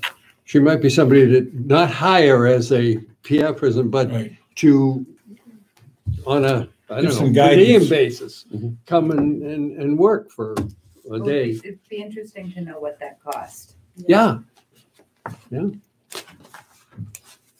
And I mean, honestly, it doesn't have to be something quite as, Elaborate. yeah, I mean, I think that's really nice, but I think something that's somewhere between, the Harwich handout and that would be perhaps unfortunately. Well, Dave's got more stuff than we need. I mean, he's Right. been doing this for what, 8, 10, 12, Yeah, and 15 part of our years? amendment is depending on 12 years. 12 years. I'm sorry, you don't look at Dave over doing it for 8. It was 12 years ago we did this stuff. Part of what's in our amendment pending with the town now is to exactly do, what Tom was focused on and producing those types of brochures and printing them so that you can distribute them and, go out to different groups and hand them out. And, I think Rob's even suggestion of having a handout that is given out at the recycle center. Yeah. Which is popular on weekends, just even explaining what you're doing now. And is there gonna be a website where people can go for information and things like that, or? Yeah, there's already is a website and it's been building up information. And now that we have information, and as we get more, it'll still be that website, but we'll also have it on the homepage and quick access and a presence on the homepage. So Do we have a degree of use of those websites? Is there a way of knowing the number of people that access our information? Yeah. Good, thanks. Okay, so I guess, to me, it would seem like the next thing is we work on a cost recovery plan, come to something we can all agree on, more or less. Move that to the selectmen, because it seems like that'll be the big sticking point. I think so. I was just gonna ask you before, when do you anticipate going before the selectmen? Again, I think it's up to staff and Dave when they, Once we get this cost. think that we're recovery ready. down? Yeah. so I would imagine we're still a few more meetings away of hashing all these things out. I think we should look at meeting with them in January. Yeah, well, we gotta squeeze it in when the budget season starts and the warrant and all that, We're so gonna get busy. Yeah. it's gonna get very busy for them. Though I do think it's important, especially if we're gonna have articles on town meeting. 'Cause we certainly want their support going at that level also. One thing just to note, when you do develop your recommended cost recovery plan, one of the things that was very helpful that Dennis and Howard have both done, they actually created a cost calculator. So resident could go in and plug in their address, and if they were part of the sewer system plan, it would pull up what they were gonna pay. If they weren't part of the sewer system plan, if it was other means, it would pull up what they would pay for the program. So it was very helpful because it was one, interactive, and two, it was linked directly to that person. Yeah, we need that. Yeah, that's good. The other thing I'm curious about, and I don't know if anybody in the group would like to meet with the towns, the Howard and Dennis cost recovery people, if they're even interested in talking to us about what they're doing. I know everybody has their uniqueness because Dennis has a big solar farm and they're gonna commit some of their solar revenue and, I don't know how many ideas we could borrow from the other towns or not. I'm not sure how many capital projects they've got going compared to the Well, other. that's the other thing. That's your first question. Plus, They're I think we good. have- They got fire stations and other things. that they Yeah, do. Dennis has a fire station in there too. But, be curious to find out some other ideas. Council on Yeah, we- Aging building's the big one over there now. Oh, $12 right. million or something. And we're looking at 116? 116 million? To 46? To the two 46 schools. to 24, I think, to they've got. But I have my own theory on people staying away because of the taxes. I think they're staying away because we haven't invested in ourselves.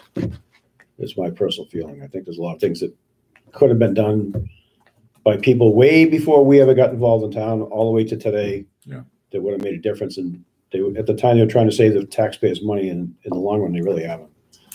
So at some point, we got to figure out what we're willing to take on and get it over with, as Yeah. opposed to keep pushing it down. Because I still have a personal feeling, even though Reedy said something about not being thrilled with development, I think we need development to survive, and it's hard to nail it down right now. But I think at some point, maybe a future Board of Selectmen could decide to commit some of the new growth to easing the burden of wastewater also. Absolutely, I think Greenie's comment was a little tongue in cheek, yeah. but she. Well, that's what she makes a living she's at, not so I'm anti curious about it. development, But I think. Well, I just want to make the sure that's question, clarified, are we because if gonna somebody have reads that, unbridled growth? That's the well, question.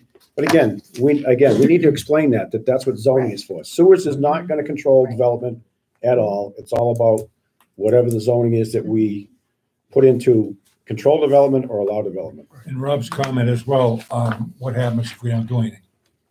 That's a very, Well, if you go back to that economic report that's and you start to look at declining taxes coming from the commercial, when all that burden is being shifted to the residential, I mean, that in itself says Yarmouth better do something. Well, that was one of the ladies that I talked to relative to my first question. We were decorating Anniversary Park and the conversation came up on wastewater. And her point was, well, wait a minute, we've got $116 million school. We've got 2 schools we've got to repair. We've got the budget from the school that we can't keep within 2.5 to keep going with overrides. We've got the DPW building, and now we've got wastewater on top of that. So that's what people in Yarmouth are thinking about. So. But it's all about investment. If we don't make the investment, Absolutely. you're gonna get no return. I understand, but what they're looking at is a consolidation Well, how are you gonna pay for it? on their tax bill. How do you pay for that? Exactly. That's Okay. what we're gonna discuss. We're gonna get it in return after we make the investment. And that return is gonna help not only pay for the sewers, but also some of these other nice things that we want. One of the questions I had dovetails with your comment, which was, could we distribute that? The title of that was the wastewater infrastructure effects. That was the UMass report that we were. Donahue. Yeah, Donahue. Yeah.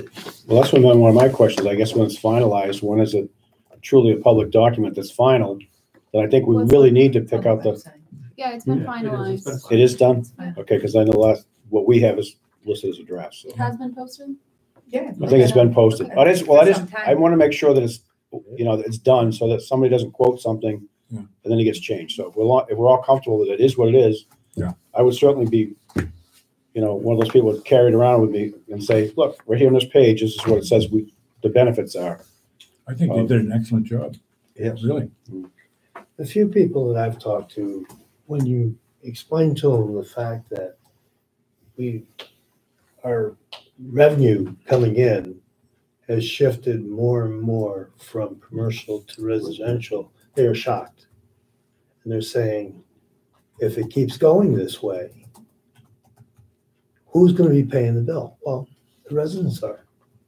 I think So that you have to, some of the frustration is that this goes back probably 15, 20 years. This isn't just happened. right, Oh, no, that's my point. It's been going a long time. it's like a pipe that keeps leaking. You know about that. Well, think about examples, and I don't know how long everybody's lived in this town other than myself. I've been here my whole life, more or less, but, Station 3, we had a chance to do certain things with Station 3, and then the town cheaped out on it. And now the solutions to the problems we have today are gonna cost more than if they dealt with them at the time they built the building, which is probably somewhere near paid for at this point. Just many examples like that as we've gone down the road where we. Sure.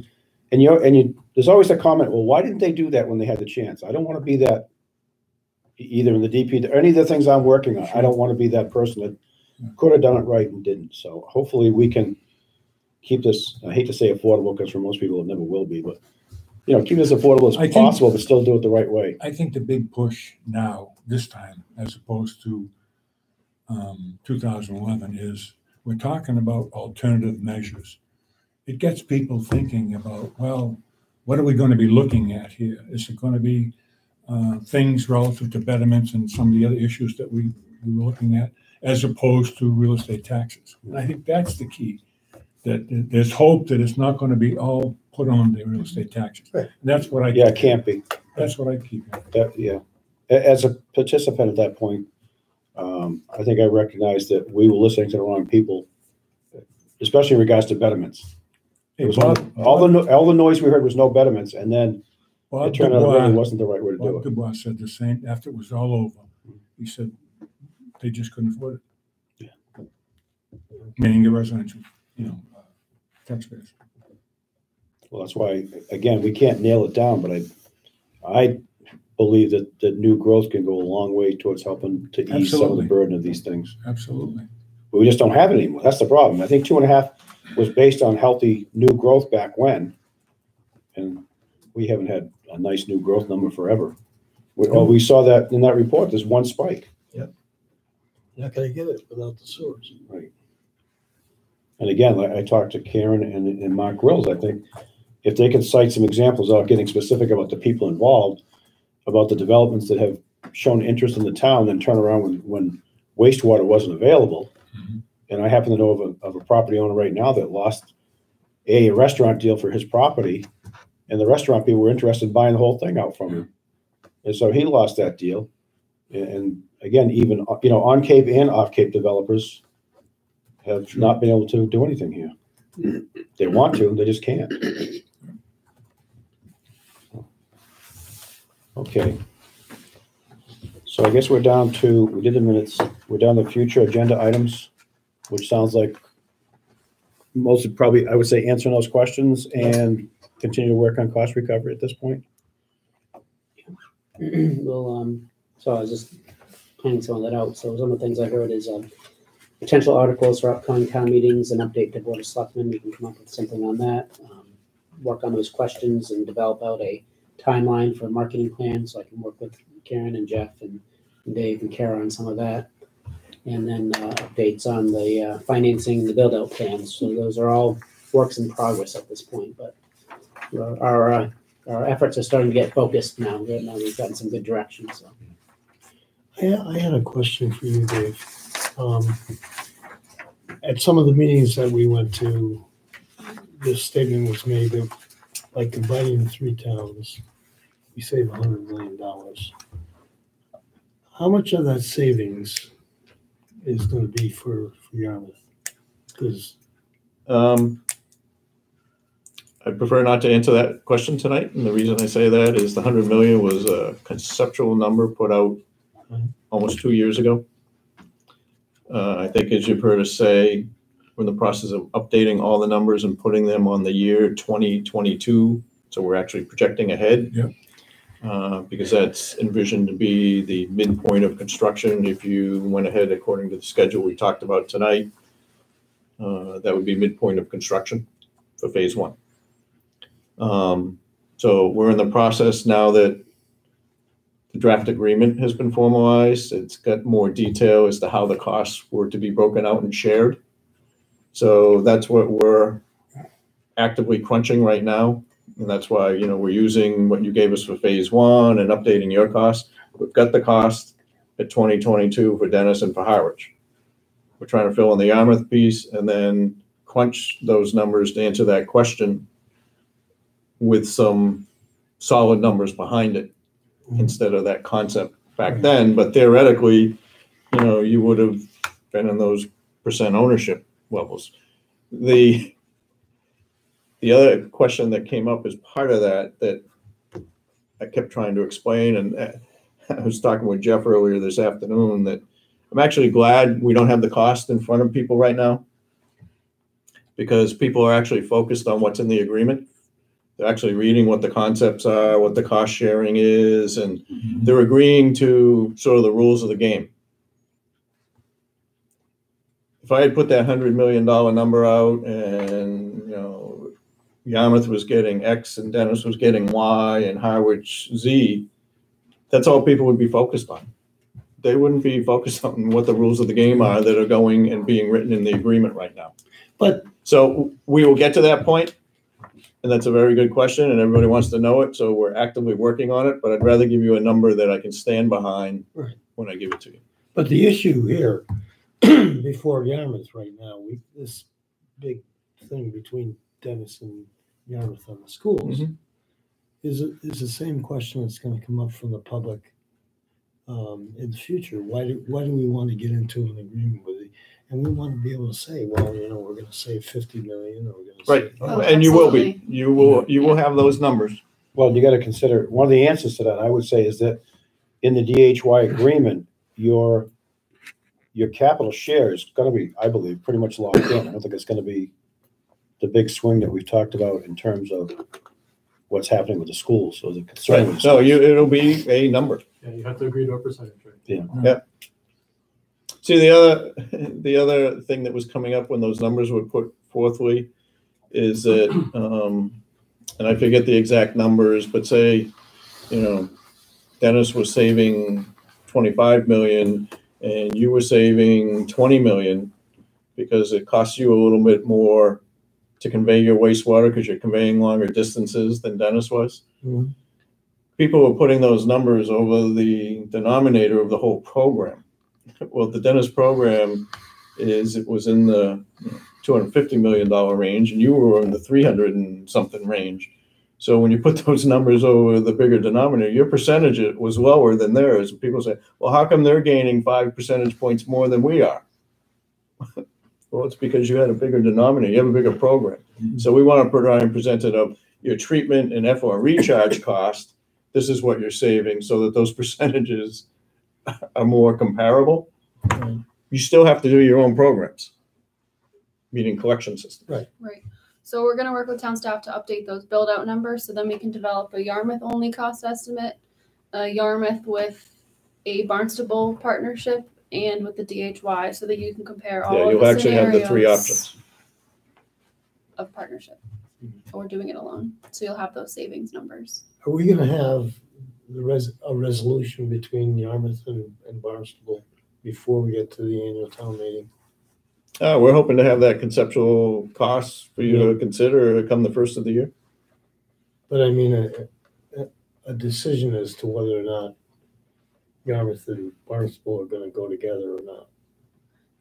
It was one of the goals for the early 2019 Yeah, I mean, it's meetings part for of the the group grant, to so- assess it.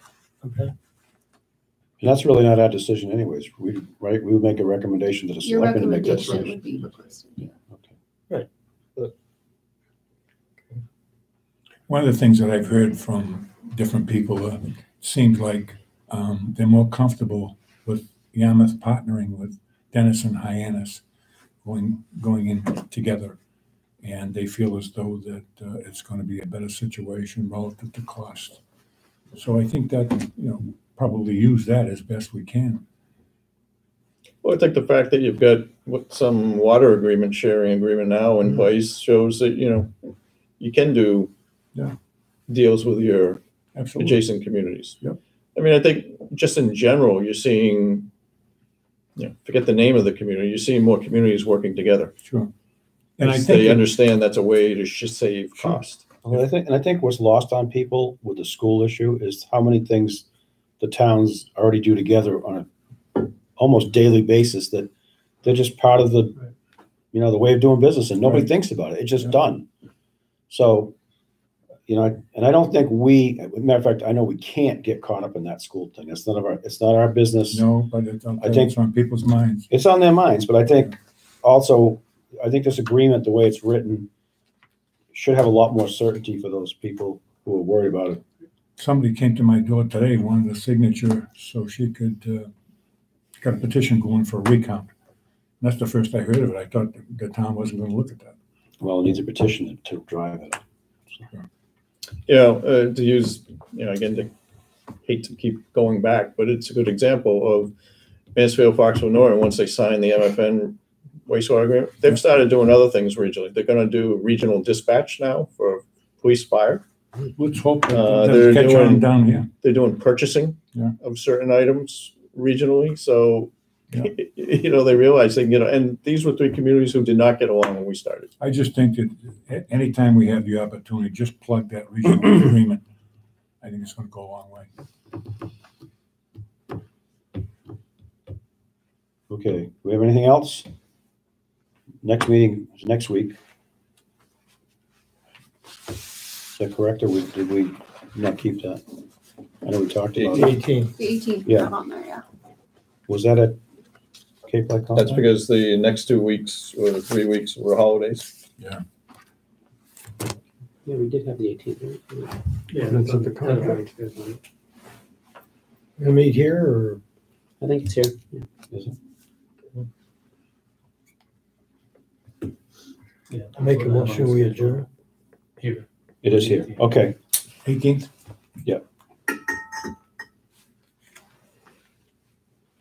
If staff and you all think you're ready with that information we talked about tonight, I don't want to have a meeting just so we can, Yeah, I don't know, we're not gonna be 100% ready on any of it, but we'll have progress on all of it. okay, well, it's up to you. If you think it's worthy, let's do it. If not, we don't have to meet. Well, I think we got all your feedback and questions, and Dave's already answered a lot of them. I think maybe putting that would probably be the meat of the meeting. Okay. Yeah. I mean, if you can get that up and start putting your frequently asked questions up on your website. Yeah. You know, put a little blurb about how you've done your economic study and link to the economic study on the website. I mean, you could even do a little 3-minute video clip and put that on your channel 18 to show, hey, go to this. This is the highlights of it. This is why we did it. Okay. We're in process of, well, and we can do direct mails to the extent possible that's covered by the budget. If we wanted to reach out, especially once we get the zoning all lined up in And we the talked about- database with the address and the owners. Because it might be nice, I was talking to a few business owners, and it might be nice to just give them an update. I was talking to a realtor this week or last week, and you know, nobody knew that South Shore Drive was in phase 1 now. And that's kind of big news. Actually, the Board of Realtors was on my list of people to talk to. Yeah, I think that's Yeah. a good idea. I gotta But even find out where I just wrote that other down. committees, the Okay. Community and Economic Development Committee, and we'll get to the realtors that way, some of the business owners.